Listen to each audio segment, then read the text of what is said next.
Yes, you can start sharing your screen. Okay, ma'am. Ma'am, can you please do that screen sharing? Yes. Allow the participants. Yeah, please.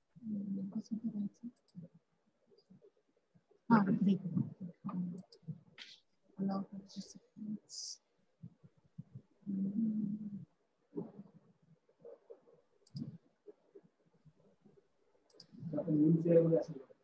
New share मध्ये का?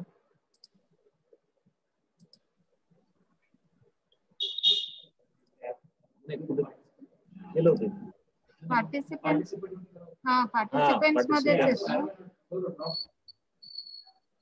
नाही invite नाही invite एक minute इथे असेल board मध्ये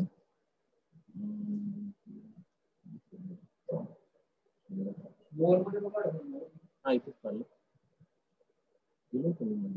मी पण केलं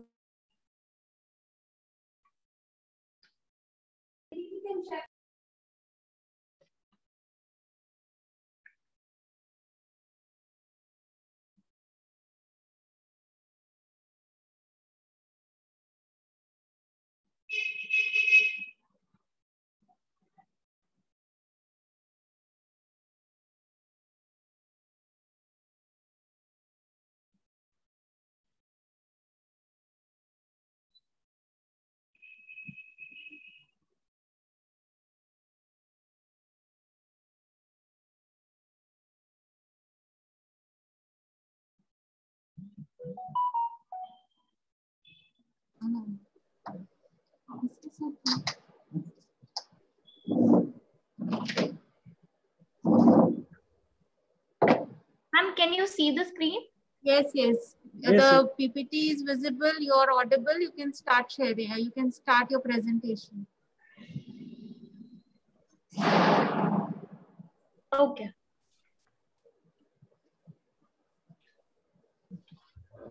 Good afternoon, everyone. Today, Group 6 will be presenting Physiology SDL 4.6, that is the gut-brain axis. The Group 6 includes from roll number 51 to 60, that is roll number 51, Rutuja Chauhan, 52, Krish Chugh, 53, Rajvi Desai, 54, Nupur Dande, 55, Jayesh Gadekar, 56, Akshada Gadge, 57, Janvi Garad, 58, Prasad Insle, 59, Sanskar Jagalpure, 60, Sakshi Jagtap. I, Krish Chugh, roll number 52, will be dealing with the introductory part, that is explaining the definition of the gut-brain axis and highlighting its functions. The gut-brain axis refers to a complex communication system that forms a link between the central nervous system, the autonomic nervous system, the enteric nervous system, and the intestinal functions of the gastrointestinal tract. The gastrointestinal tract has a nervous system of its own, which is called as the enteric nervous system. The gut-brain axis basically forms a neural link. The main function of the gut-brain axis is to maintain homeostasis in the functioning of the gut. The gut-brain axis includes maintaining gut functions, monitoring gut functions, and integrating it with the CNS, the ENS, the immune system, and the endocrine functions of the body. Thank you.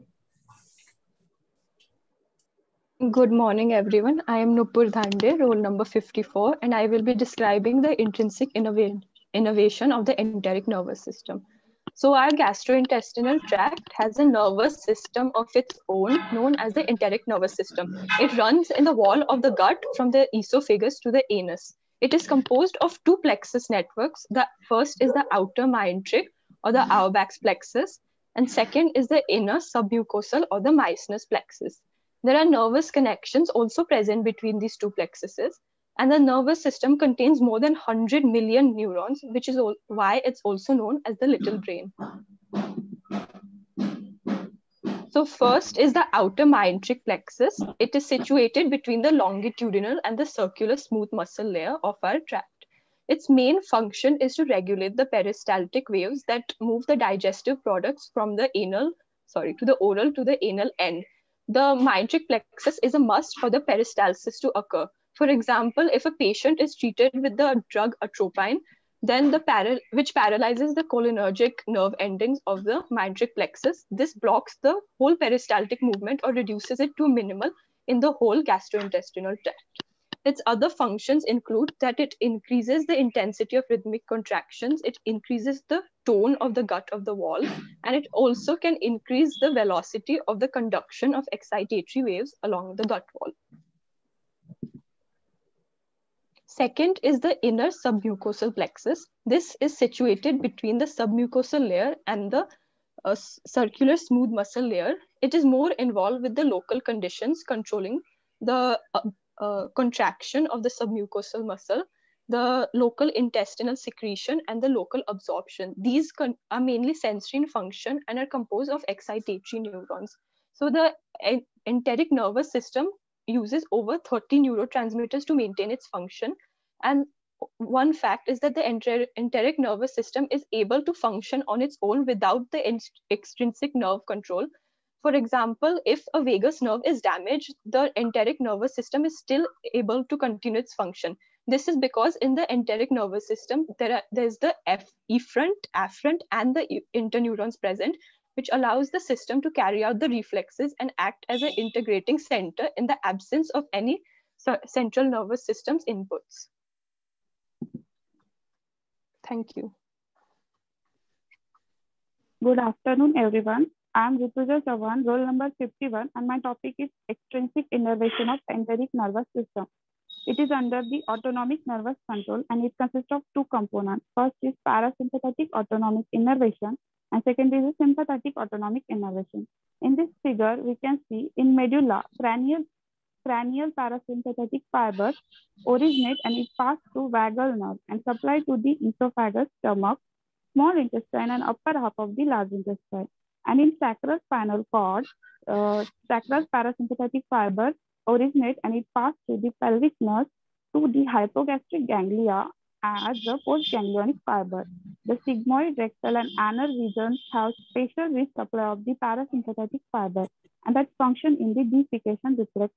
Sympathetic fibers to gut arises from the splanchnic nerve and it originates in the prevertebral ganglia. There are three main prevertebral ganglia.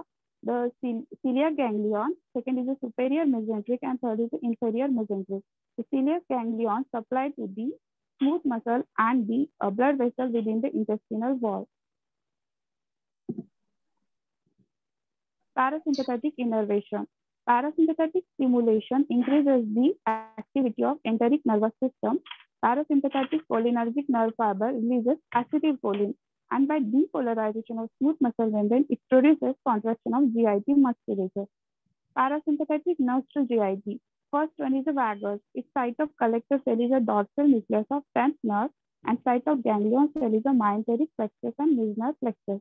And it's supplied to the gastric and intestinal glands and smooth muscle of GIT up to junction between proximal 2/3 and distal 1/3 of the transverse colon. Second is a sacral. Its site of collector cell is the segment 2nd, 3rd, and 4th of sacral nerve, and site of ganglion cell is a hypogastric ganglia, and is supplied to the rest of large intestine. Stimulation of parasympathetic nerves to GIT produces increase in motility and tone. Second, relaxation of sphincter and increased secretion from the stomach, especially of enzyme and of intestine. Sympathetic innervation. Sympathetic stimulation decreases the activity of enteric nervous system. Sympathetic fibers to gut arises from 5th thoracic to 2nd lumbar spinal segment. Sympathetic adrenergic nerves releases epinephrine, which by hyperpolarization of smooth muscle membrane, it results in the relaxation of GIT musculature. Sympathetic nerves to GIT supply to the organ. First, viscera of abdomen proper. Its site of collector cell is a 6th thoracic to 2nd lumbar spinal segment, and site of ganglion cell is the upper abdominal ganglion, and its route of postganglionic fiber is along the blood vessel. Second is the pelvic viscera, and its site of collector is 1st lumbar to 2nd lumbar spinal segment, and site of ganglion cell is a hypogastric ganglia, and route of postganglionic fiber is along the blood vessels and the hypogastric nerve. Stimulation of sympathetic nerves to GIT produces first decrease in motility and tone, second is the contraction of sphincters and inhibition of secretion from the stomach. Thank you. Good afternoon, everyone. Myself, Janvi Garad, roll number 57, and I'll be explaining the topic deglutition reflex. So first we'll start with the definition. It is a complex series of voluntary and involuntary neuromuscular contractions proceeding from mouth to the stomach. It is a reflex response controlled via vagus nerve, and its center is in medulla oblongata. It involves 3 stages. First is the oral stage, then the pharyngeal stage, and third is the esophageal stage.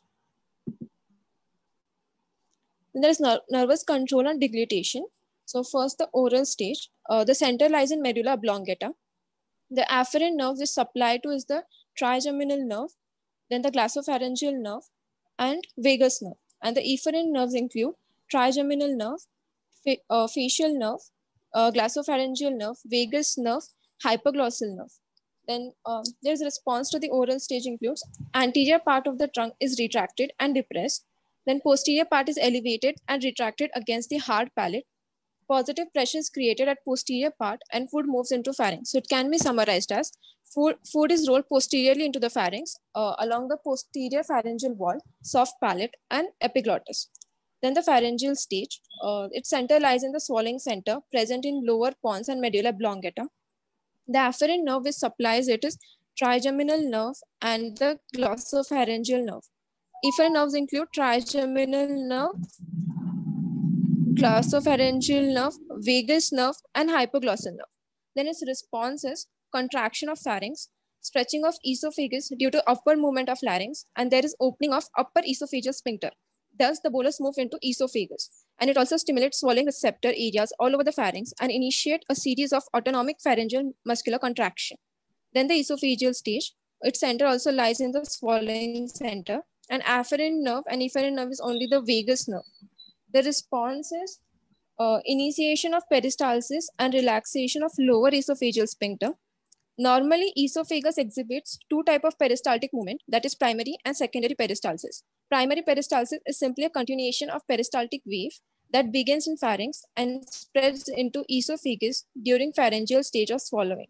And if this primary peristalsis fails, then secondary waves are initiated partly by intrinsic neural circuits in esophageal enteric nervous system.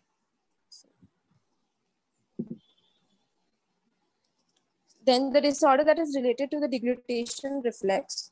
If this deglutition reflex is abolished, it causes regurgitation of food into nose or aspiration of food into larynx.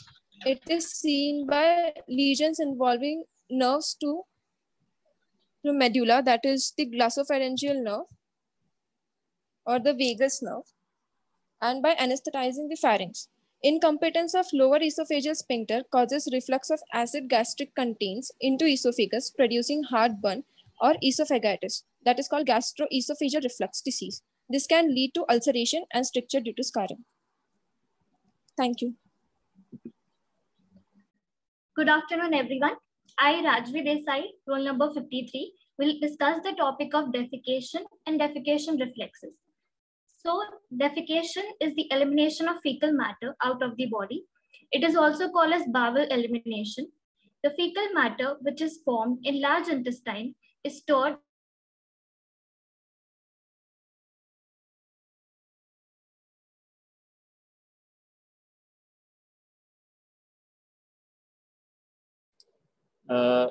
You are not audible.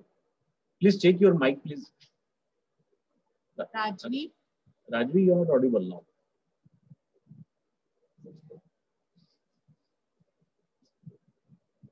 Rajvi, you're not audible.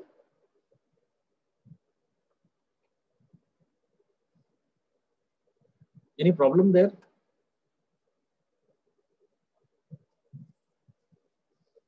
Sir, he has been disconnected. Okay. She has been disconnected. Okay. So shall we wait for some time?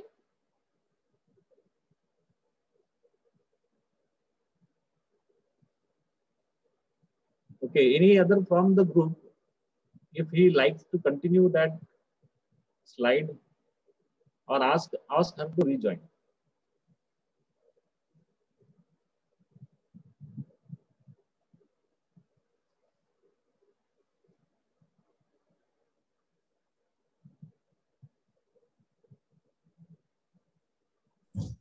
So we can continue with the next part. Yes, yes, continue. Okay.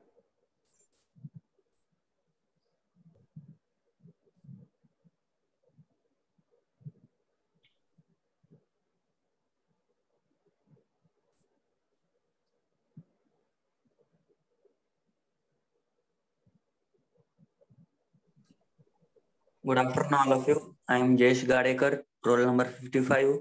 I am representing to you neurotransmitters released by GIT neurons. There are various neurotransmitters in the CNS and ENS. Serotonin is one of the important neurotransmitters in the brain. And presentation mode, Jayesh. yes, ma'am. Presentation mode from current slide.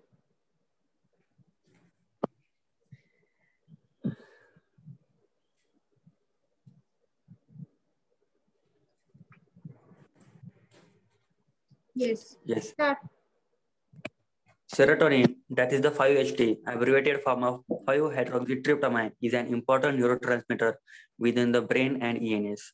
About 95% of 5-HT in the body is secreted by gut mucosal enterochromaffin cells and ENS neurons.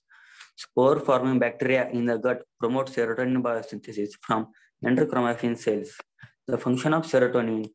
Serotonin is involved in the regulation of GI secretion, motility, pain perception. In brain, serotonin signaling pathways are implicated in regulating mood and cognition. It also facilitates secretion and peristalsis. Other neurotransmitters are neurotransmitter GABA, that is gamma aminobutyric acid. It is released by CNS. It has the function of relaxing lower esophageal sphincter. Norepinephrine, it is released by Slide CNS. is not visible. Slides are not changing. Yes, now it's changing. Norepinephrine, it is released by CNS, spinal cord, sympathetic nerves. It has function of decreasing motility, increase the contraction of sphincter, and it also inhibits secretions. Acetylcholine, it is released by CNS, autonomic system, and other systems. It has function of increasing motility, relaxing sphincter, and it also stimulates secretion. Thank you. Good afternoon, everyone. My roll number is 56, Akshata Gadge. My topic is hormones acting on GIT. Gastrointestinal hormones are the hormones secreted in the gastrointestinal tract. They are polypeptide in nature. Major function is to regulate the secretory activities and motilities of the gastrointestinal tract. Classification. The first, gastrin family. It includes gastrin, cholecystokinin, pancreozymin. Second, secretin family. Secretin family, which includes secretin, glucagon, GIP, VIP, glycine. Third, others, which includes motilin, substance P, GRP, somatostatin, etc. Next slide. First hormone, gastrin. The source is G cells in the stomach and duodenum. Actions: stimulates the gastric secretion and motility, promotes growth of the gastric mucosa, also stimulates the secretion of the pancreatic hormones like insulin, glucagon. Next hormone, CCK-PZ, cholecystokinin, pancreozymin. The source is I cells of the small intestine. Action includes contraction of gallbladder, stimulates the pancreatic secretion with enzymes, accelerates the secretin activity,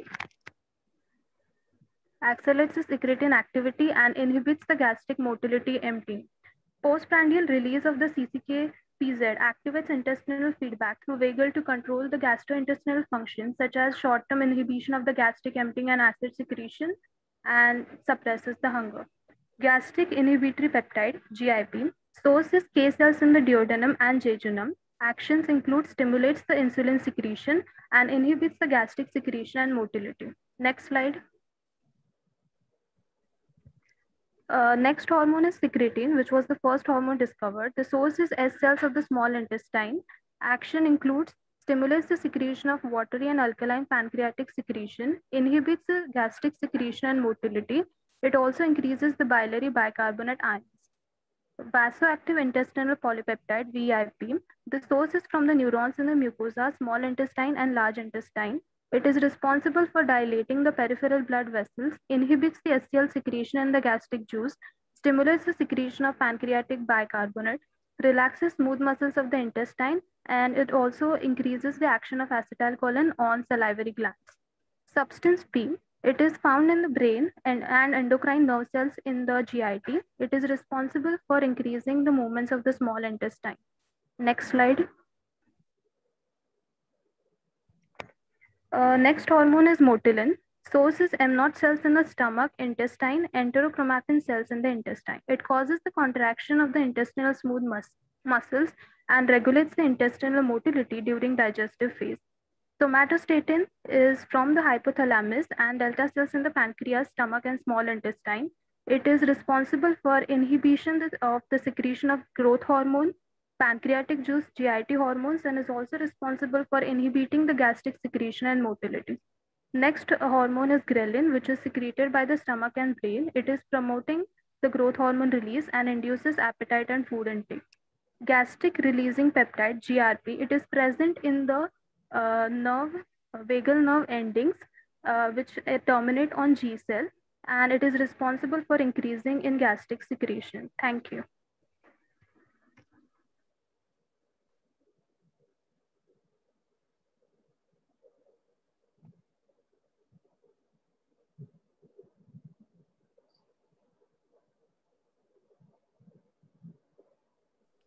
Good afternoon, everyone.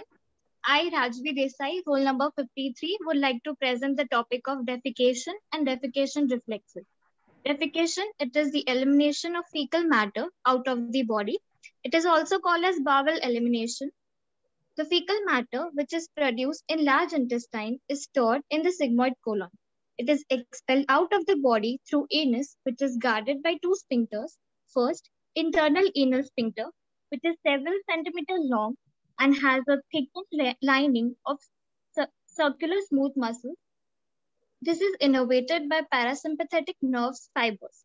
The second one is external anal sphincter or voluntary anal sphincter, consists of somatic skeletal muscle innervated by pudendal nerve, which is a part of somatic nervous system.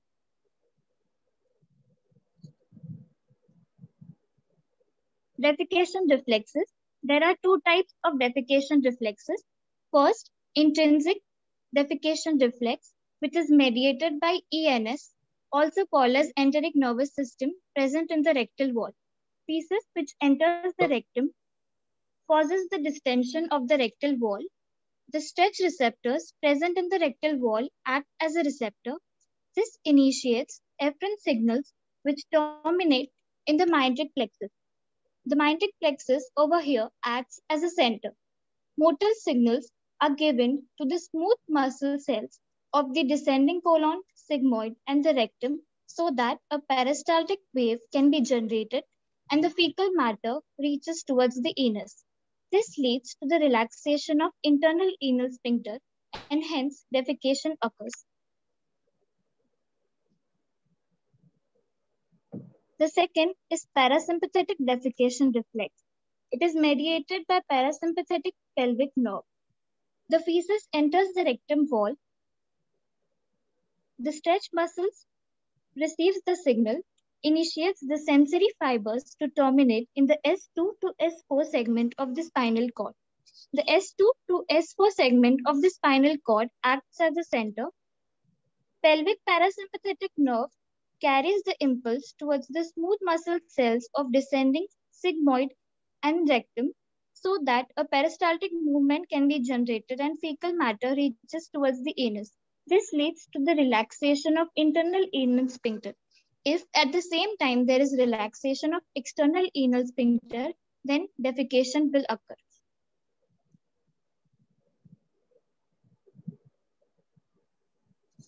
So this is the figure showing the efferent and the efferent pathway of parasympathetic mechanism for enhancing the defecation reflex.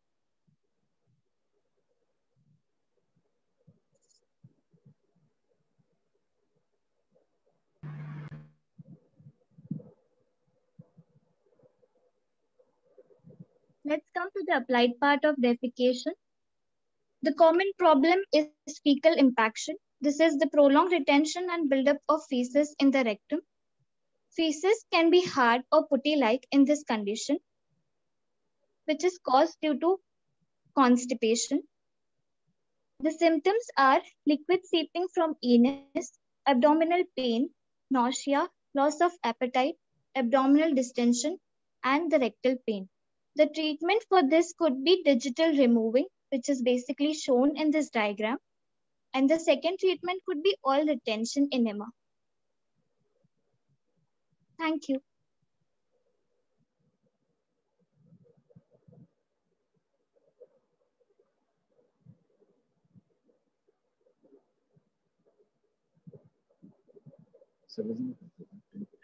So good afternoon to one and all. I am Prasad Ingle, roll number 58. I will be explaining the gut microbiota. Recent studies have proved that the microorganisms present in the gut play important role in the regulation. Your voice is not clear. Prasad, your voice is not clear. Please check your mic. Am I audible now, sir? You are audible, but not clearly audible. Sir, it's raining heavily, I guess. That's why the voice is not clear. Okay. Okay, continue. Shall I continue, sir?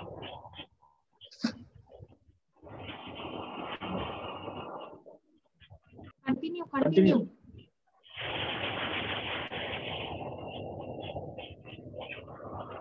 So the recent studies have proved that the microorganisms present in the gut play important role in the maintenance of the gut-brain axis. The total population of microorganisms which is normally present in the body is called as the natural microbiota. It can be pathogenic or non-pathogenic, aerobic or non-aerobic. These microbiota are present in the body at different locations such as oral, nasal, cavity, pharynx, gut, vagina. Among these locations, human gut harbors more than 1 billion of microorganisms. It is also called as the microecosystem.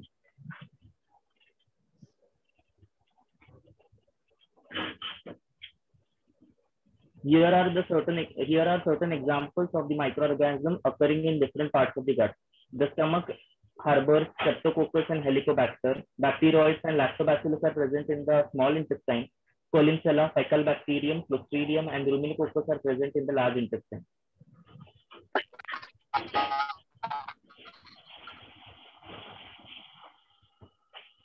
Now the functions that are performed by the microbiota that are present in the gut. First is the protective function. The microbiota maintain innate as well as the acquired immunity. They also produce antimicrobial substances which prevent the growth and kill the other pathogens. Second are the metabolic functions. They synthesize vitamins like vitamin K, vitamin B complex, helps to control the proliferation of and differentiation of the epithelial cells, and reduce the food intolerance and lowers the blood cholesterol level. Third is the secretory function. They also secrete the neurotransmitter like serotonin, gamma aminobutyric acid, and produce and secrete vasoactive substances like histamine and neurotrophins like brain-derived neurotrophic factors. Thank you.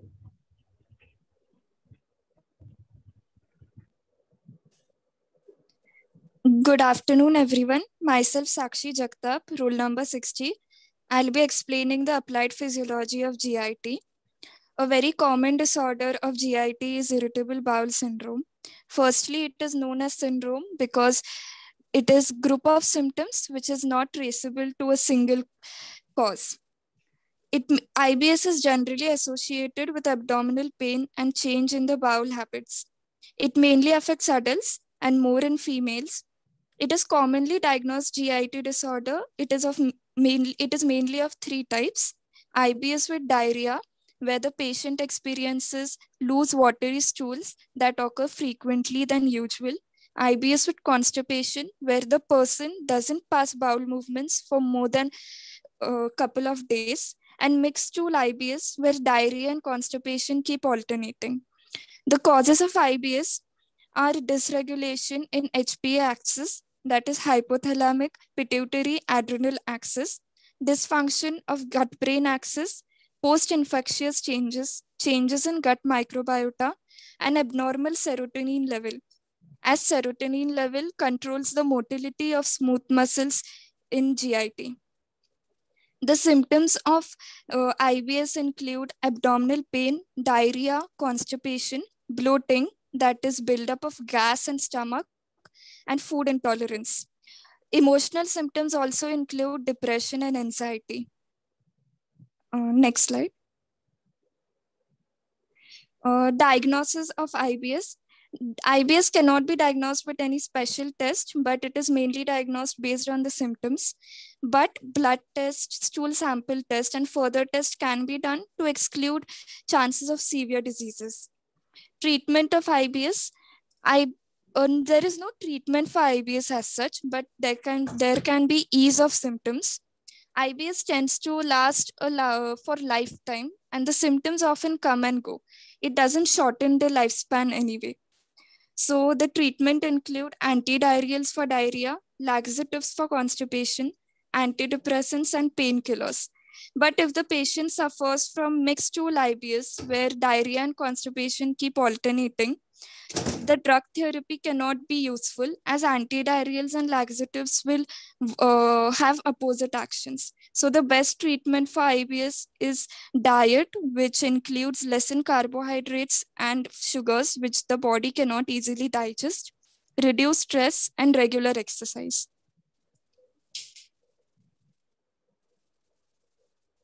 Now I will be presenting a clinical case.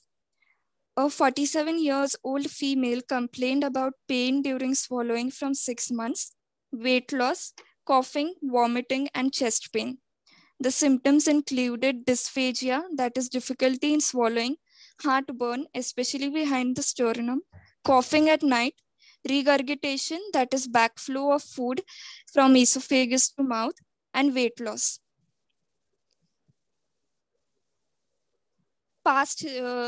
She did not show any past history. Family history included maternal uncle died due to GI cancer. On doing the general examination, the female was conscious and oriented. Pulse, BP, respiratory rate were normal. No pallor, no cyanosis, no edema. Cyanosis is basically bluish color on fingers or lips. On further investigations with the help of upper GIT endoscopy. So endoscopy is where a flexible tube with a camera is inserted in the esophagus. Timed barium esophagogram, where the patient is asked to swallow liquid barium and X-rays are taken after few minutes. And high resolution manometry, that is HRM, where the pressure changes in esophagus are measured, and X-rays. On investigations, in the X-ray, it was seen that the proximal esophagus was dilated due to accumulation of food, and in the distal esophagus, a bird's beak sign was seen. And in endoscopy, it was found that the cardia was found tight. So the probable diagnosis of the disease shows that it is achalasia cardia, which is basically impaired failure of lower esophageal sphincter to relax. What is pathophysiology of diagnosis? Achalasia cardia occurs due to destruction of myenteric plexus, which leads to loss of inhibitory ganglionic cell. What is probable line of management? The first line of treatment for achalasia cardia is pneumatic dilation, where a balloon is inserted in the esophagus and inflated. Surgical procedures include Heller's myotomy, where a low pressure valve is created. And drug therapy include nitrates and calcium blockers. What is prognosis of disease? Achalasia cardia is a very rare disease, but most patients get cured with surgical treatments. Thank you. Sakshi? Yes, ma'am. Yes, ma'am. In your history, you said that the patient was having coughing. Can you explain why? Because the patient is unable to swallow food because there is impairment in the lower esophageal sphincter. Why lower esophageal will cause coughing? You're right. You're on the right track, but the link there is backflow of food. So maybe because food is accumulated in the esophagus. No, there is regurgitation, no, that is taking place. Yes or no, due to accumulation? Yes, ma'am. So the patient may have aspiration of that food material. Yes or no? So the respiratory tract, it gets irritated, and to keep away Yes, ma'am. that aspiration, there will be the coughing reflex as a protective reflex. Yes or no? Okay, ma'am. Yes, ma'am.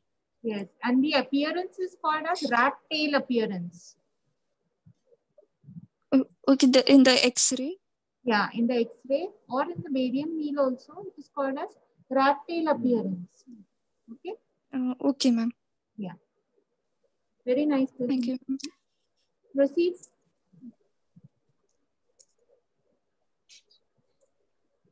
Good afternoon to one and all. Myself Sanskar Jagalpure and my roll number is 59. I'll be going to explain you another clinical case. A mother with her 7-year-old child comes to medicine OPD with a complaint of constipation. Your voice is not proper. You can speak a little loud. Yes, ma'am. Now it is okay? Yes, start.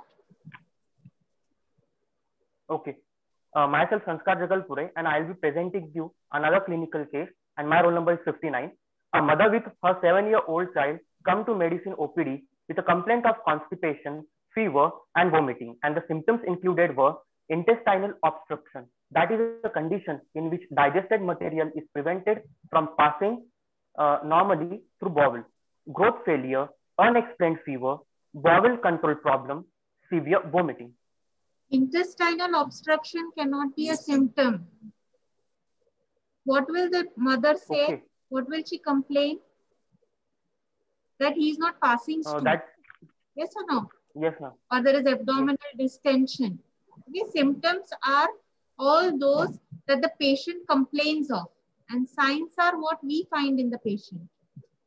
Okay, so intestinal obstruction cannot be a symptom. You will have to say that the mother is complaining that the child is having distended abdomen or he is not passing stools, okay, for more than 3 days. Yes, ma'am. Yes or no? Okay. Okay, proceed.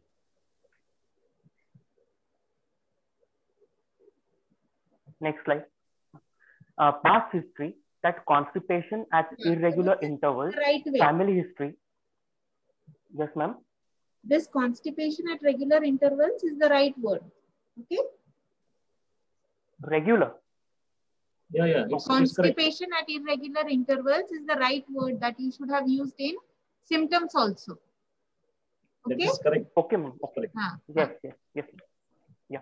Past history included constipation at irregular intervals, family history, there are no such complaints, and the general examination include that child is conscious and cooperative, pulse is 98 beats per minute, that is against 72 beats per minute, it is high, as pulse suffers with fever, vomiting, so blood will flow at a high rate. Blood pressure, it is 100 by 66 mm of Hg and it is decreased as there is no fluid in the body, as there is no intake and no absorption due to vomiting severely. Respiratory rate, it is 25 times per minute, and this is increased because of the fever as because hemoglobin concentration decreases, so the respiratory rate increases, and the reason for hemoglobin concentration decrement is as there is no absorption of required nutrients like iron. Per abdomen, that is, it is felt that tenderness over abdomen, even there is a pallor, that is paling of skin, which is also a symptom of less hemoglobin, and the defecation occurring once in 4 to 5 days. Investigation, the total blood count is increased as leukocytic count is increased, and in X-ray, this symptom the not so appreciated, but at the ultrasound, it was detected that there is a swelling over large intestine, especially at rectosigmoidal junction. I just want to drive your attention on this both photos, both pictures, that when there is a normal colon, there is no shrunken rectum and the presence of ganglionic cell at the rectosigmoidal junction. But in the disease condition, there is absence of ganglionic cell and a shrunken rectum. Next. So what is the probable diagnosis? It is Hirschsprung disease or the aganglionic megacolon. Why it is named as aganglionic megacolon? Because there is absence of ganglion cell and swelling in colon. So aganglionic megacolon. Now the pathophysiology of diagnosis. This disease is caused due to the congenital absence of ganglionic cells in both the plexus, namely mesenteric plexus and submucous plexus, or due to degeneration of mesenteric plexus. There appear a mutation in endothelin B receptor, which are necessary for normal cranial to caudal migration of neuroblasts during development. Site of development is usually pelvic rectal junction.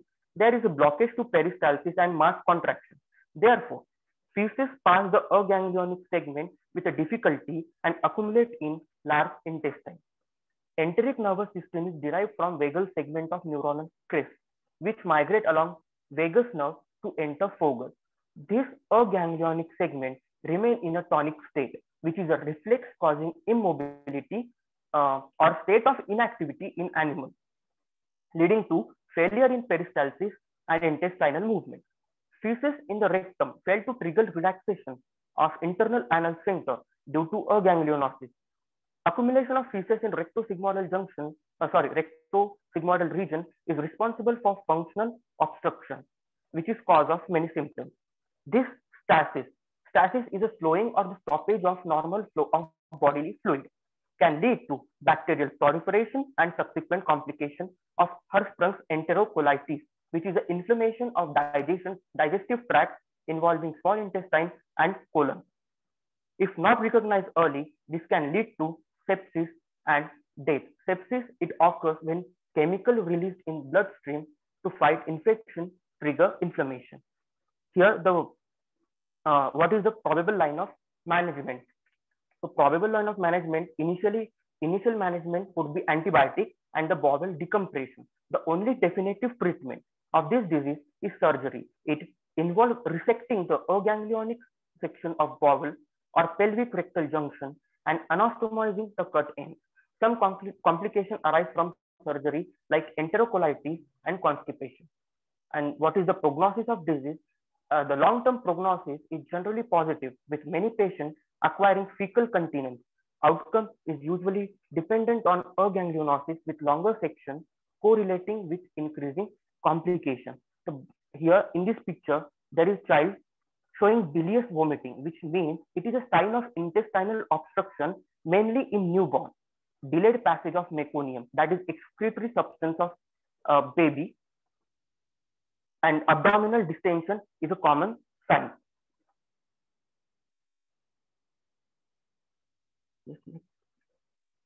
Summary: gut-brain axis is a complex communicating system that forms a link between gut enteric nervous system and central nervous system.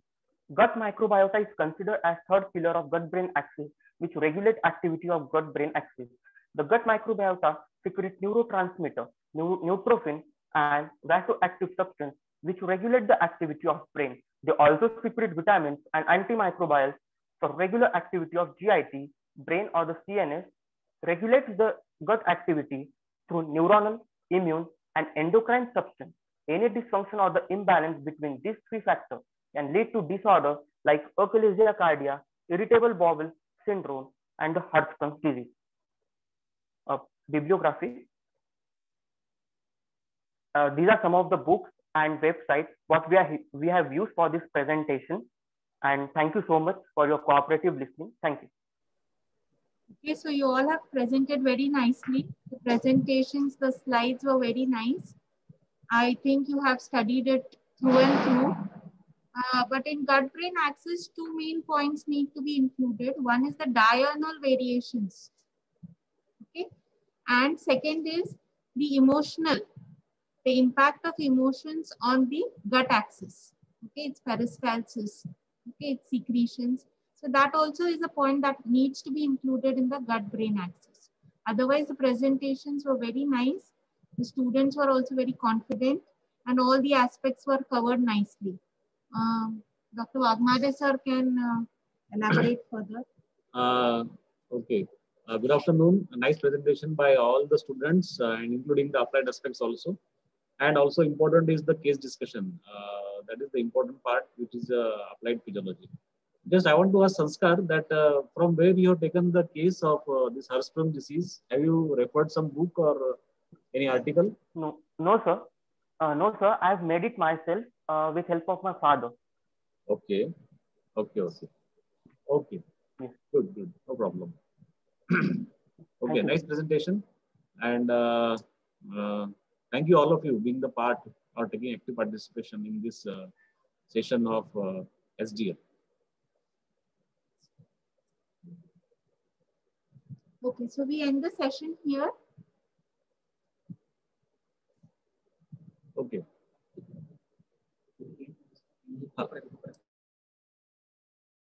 Thank you all of you. We will end the meeting now.